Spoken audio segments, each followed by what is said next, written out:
Greetings, YouTube. Let's talk about Mongrelfolk. Let's retool them. Now, Mongrelfolk have been around for a really long time. The concept being that they are a species that is an amalgamation of pretty much every other hominid out there. And the idea being, I guess, that somehow the interbreeding got to the point where it became runaway, and the genes just mixed and mixed and mixed and mixed, till you ended up with an entire group, an entire species that are completely mismatched. Literally, the illustrations of Mongrelfolk often show them as literally having mismatched limbs and heads and things like that. And you can have them portrayed like that in a game if you want to. But I think you also should allow them to have a little bit more conventional appearance, and I'll talk about that in a minute. The reason I'm thinking about this is that there was a discussion of them in the Monster Races book for 5th edition from the DM's Guild, which is a supplement that talks about how to play any monster in the 5th edition Monster Manual as a player character species. And at the end, the author shows the process that he had used to create these. He created his own species builder with body points, and he was going for a specific balance. He wanted to like between 8 and 10 body points. Now it's completely arbitrary. He built this because if he built the traditional core species with his own race builder concept, his own species builder, that it fell into the 8 to 10 range, and that's what he wanted to do. And as an example of how to do this, he went step by step and designed the mongrel species, the Mongrelfolks. Now, I guess there actually are in 5th edition somewhere officially, but he at the time he wrote that he was unaware of that fact. It doesn't change the fact that he was giving an example of how to step by step create a new species. In this case, the Mongrelfolks. At least he thought it was new. And he ends up with this species that has traits of numerous different hominid species to reflect, like a little bit elf here, a little bit dwarf here, a little bit human here. You get the point. They're supposed to be a mix. It seems kind of limited to me. If I want to have Mongrelfolk as a playable ancestry in a game, and I think they should be, I think they're kind of fascinating, I would take it a different route. You see, I hate half races. Half elves, half dwarves, half orcs, whatever. I despise them. Okay? I like just everyone to have, they only can have offspring with their own species. But what if somebody decided that they wanted something to be different? Now, this is the assumption I'm working here, is that a lot of all of the core species, the core ancestries, were placed here by the gods. Okay? And there's also the doppelgangers. Now, did the gods create the doppelgangers? Were the doppelgangers created by dragons or giants or some mad wizard or not? But the doppelgangers are an existing species, and they easily blend in with society. They're the perfect spies, perfect assassins, thieves, what have you, because they can blend in anywhere. And some of the more advanced ones can take on multiple different multiple different appearances, not just one, because most doppelgangers can only take on one form. And some can take on one at a time, but some have like a repertoire. I think I stole that idea from 3rd edition, not positive on that one. So then you have someone in the mortal realm sees the doppelganger, and they're like, okay, most of them can only do one form at a time. What if you had a species, an ancestry, that had traits from bunches of different species at the same time? And thus were born the Mongrelfolk, using the doppelgangers, perchance actually physically using them as the base model for this. If it was some mad wizard or lich or a dragon completely indifferent to the suffering of their experimental subjects, maybe they did it against their will, but you end up with the first Mongrelfolk.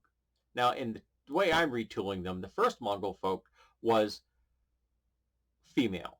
Uterus can bear live young. All of them were.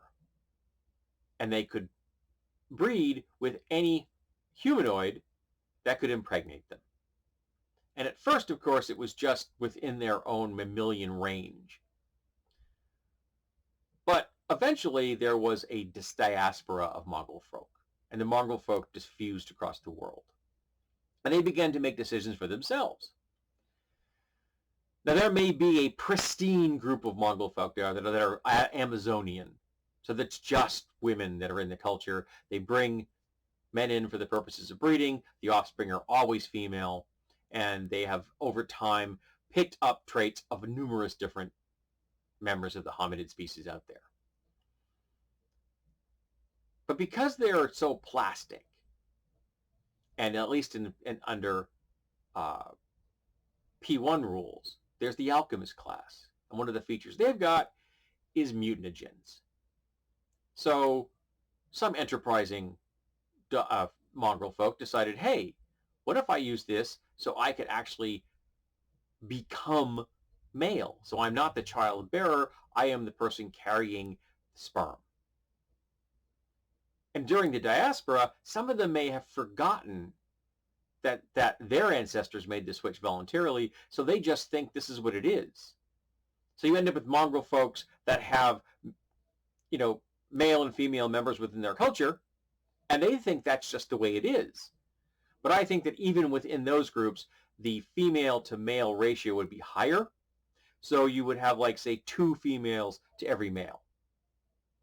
I take that out of dwarven species, because for me, there is 4 dwarven men to every 1 dwarven woman. The balance is not even close to being similar. It has a major impact on dwarven culture.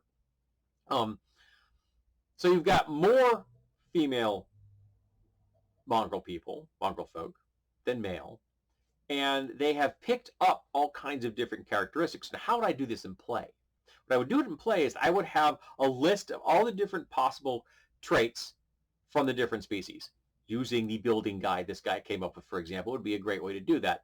And you tell the player character, okay, these are the certain things you can't change about this is of yes, but you also could pick 4 from all of these, any ones you want, and you decide if your character is completely randomly shaped, or do they have a more symmetrical appearance.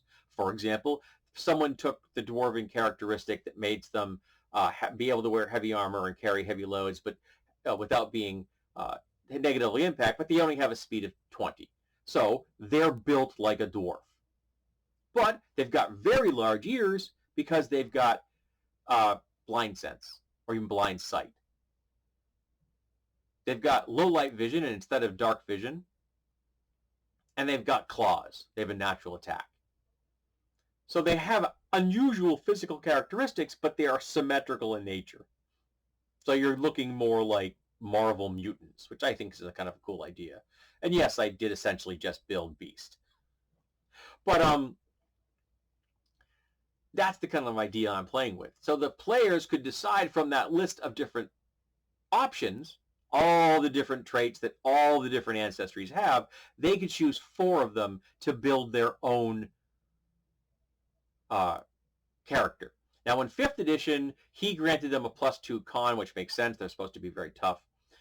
They live on the outskirts of society. They have a lot of hard knocks. So having a high con makes sense.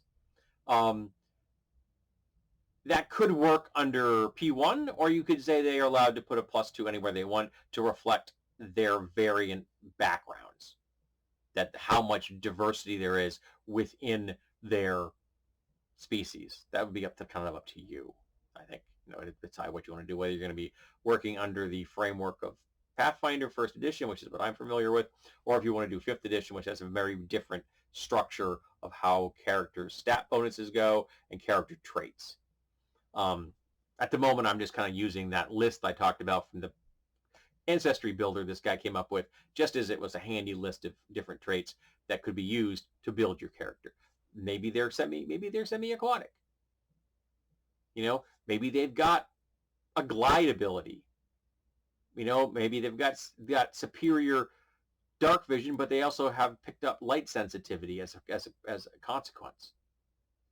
So you could design essentially a mutant in the Marvel or the Gamma World sense to play within the D&D campaign or a Pathfinder campaign.